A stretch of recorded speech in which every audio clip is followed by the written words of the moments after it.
बच्चों, आज हम अपने हिंदी की चौथी कविता देखने जा रहे हैं जिसका नाम है किताबें। इस कविता के कवि है गुलजार जी। गुलजार जी के बारे में हम यहाँ थोड़ी सी जानकारी लेंगे। गुलजार जी का मूल नाम है संपूर्ण सिंह कालोरा। एक कवि, पटकथा लेखक, फिल्म निर्देशक, नाटककार आदि उपाधियों से लोग उनको जानते हैं।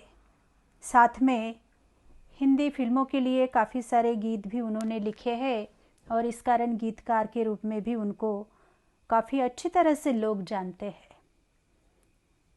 यह कविता जो है नई कविता के रूप में दी गई है। पहले हम उस कविता का पठन करेंगे। एक एक कड़ी में पढ़कर आपको समझा देती हूँ, ध्यान से उसे सुन लेना। किताबें झांकती है बंद अलमारी के शीशों से, बड़ी हसरत से तकती हैं। महीनों अब मुलाकातें नहीं होती, जो शामें उनकी सोहबत में कटा करती थीं अब अक्सर। किताबों के बारे में जानकारी देते हुए कवि कहते हैं, आज कंप्यूटर का ज़माना है और इस कंप्यूटर के ज़माने में कवि किताबों का महत्व जानते हुए भी उसका उपयोग नहीं कर पा रहा है। आजकल घरों में ये किताबें हमें अलमारियों में बंद नज़र आती है। कोई उन्हें आकर निकाल ले, ये चाहती है। बड़ी हसरत से, बड़ी इच्छा होती है उनको। वे देखती है कोई आता है और हमें वहाँ से निकाल कर पढ़ने के लिए हाथ में लेता है, लेकिन ऐसा होता नहीं। कवि भी यही करता है, क्योंकि कंप्यूटर के इस ज़माने में वह महीनों तक किताबों को अपने हाथों में नहीं ले पाता। एक ज़माना था जहाँ कवि शाम को किताबें हाथ में लेकर पढ़ा करता था, लेकिन आज वैसा दिखाई नहीं देता। ये दुख की भावना कवि के मन में निर्माण हो रही है। गुजर जाती है कंप्यूटर के पर्दों पर, बड़ी बेचैन रहती है किताबें। उन्हें अब नींद में चलने की आदत हो गई है, जो कदरें वो सुनाती थी कि जिनके सेल कभी मरते नहीं थे, वो कदरें अब नज़र आती नहीं घर में, जो रिश्ते वो सुनाती थी। कवि कहते हैं कि कंप्यूटर आने से पहले उनकी शाम किताबों के साथ में बीता करती थी, लेकिन अब कंप्यूटर आया है, तब से उनकी शाम जो है कंप्यूटर के साथ साथ उस पर पढ़ने लिखने में बीतती है। उन्हें ऐसा लगता है कि उनके वियोग के कारण किताबें बड़ी बेचैन रहने लगी है। आज किताबों की यह हालत हो गई है कि वे नींद में भी चलने लगी है, अर्थात कवि को नींद में किताबों के ही सपने आते हैं।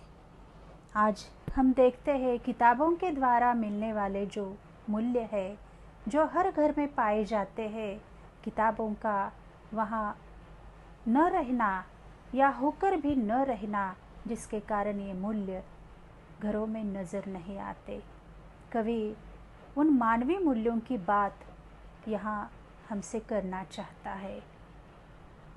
वह सारे उधड़े उधड़े हैं, कोई सफ़ा पलटता तो एक सिसकी निकलती है। कई लफ्ज़ों के मानी गिर पड़े हैं, बिना पत्तों के सूखे टूंड लगते हैं वो सब अल्फाज, जिन पर अब कोई मानी नहीं उगते। इस कड़ी में कवि किताबों की तारीफ करते हुए कहता है कि एक ज़माना था, किताबें रिश्ते और संबंधों के बारे में बताती थी, लेकिन आज दुख की बात यह है कि ये सारे संबंध अब उधड़ गए हैं, टूट से गए हैं। कवि कहता है कि उन किताबों का कोई पन्ना जब वह पलटता है तो उन किताबों की हालत देखकर उसे रोना आ जाता है। गले से एक सिसकी सी निकलने लगती है। कई किताबों के पन्ने अलग हो गए हैं, कई शब्दों के अर्थ फटकर गिर पड़े हैं। बिना अर्थ वाले शब्द ऐसे दिखाई दे रहे हैं जैसे बिना पत्तियों वाला कोई ऐसा ढूंढ हो जिस पर कोई अर्थ नहीं उगता। कवि को ये सारी बातें बेकार सी लगने लगती है। अगली कड़ी में हम देखेंगे एक नई बात। जुबां पर जो जायका आता था, जो सफ़ा पलटने का, अब उंगली क्लिक करने से बस झपकी गुजरती है। बहुत कुछ तह बतह खुलता चला जाता है पर्दे पर, किताबों से जो जाती राबता था, कट गया है, कट गया है। कवि कहते हैं कि एक ज़माने में किताबों का अपना अलग महत्व था। जब किताबों का पन्ना पलटता था तो जुबां पर उसका एक स्वाद सा आता था। अब वह बात नहीं रही। कंप्यूटर पर सिर्फ क्लिक करने की बात है। पलक झपकते ही कई सारी बातें हमें कंप्यूटर के पर्दे पर परत दर परत, तह बतह पलटती हुई, आगे बढ़ती हुई नज़र आती है।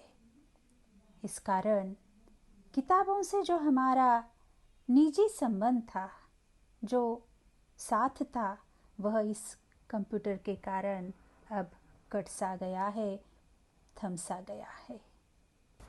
कभी सीने पे रख के लेट जाते थे, कभी गोदी में लेते थे, कभी घुटनों को अपने रिहल की सूरत बनाकर निम सजदे में पढ़ा करते थे। छूते थे ज़बीं से वो सारा इल्म तो मिलता रहेगा आइंदा भी, आइंदा भी। कवि कहते थे, बचपन की बातों को बताते हैं।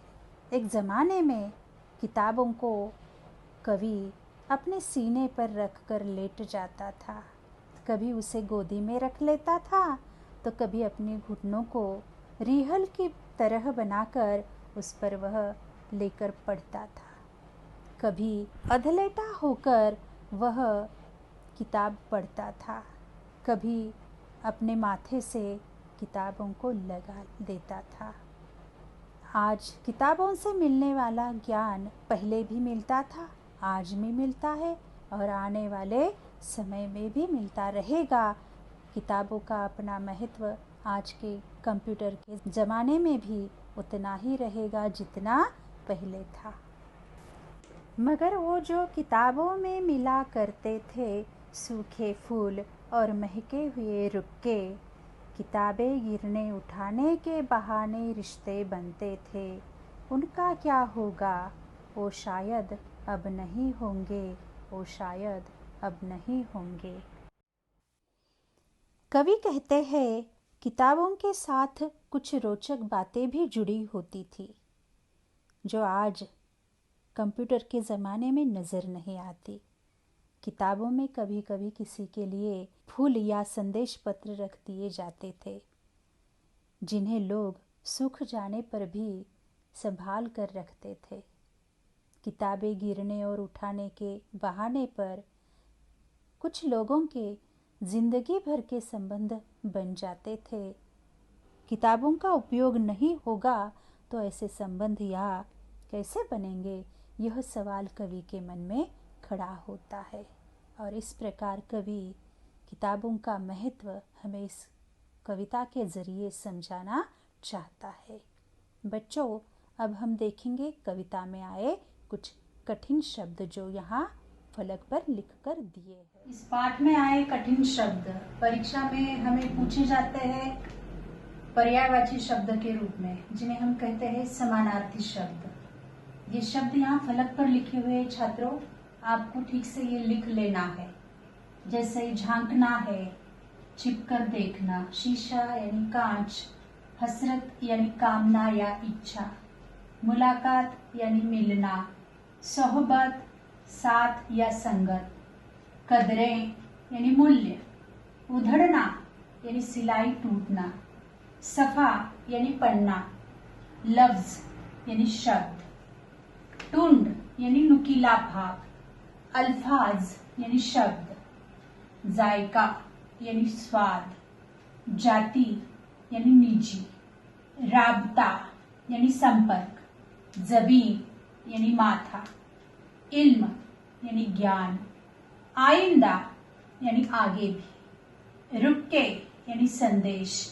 ये सारे शब्द जो है परीक्षा में पर्यायवाची शब्द के रूप में ध्यान में रखने हैं, क्योंकि इनमें से कुछ शब्द आपको परीक्षा हेतु पूछे भी जा सकते हैं।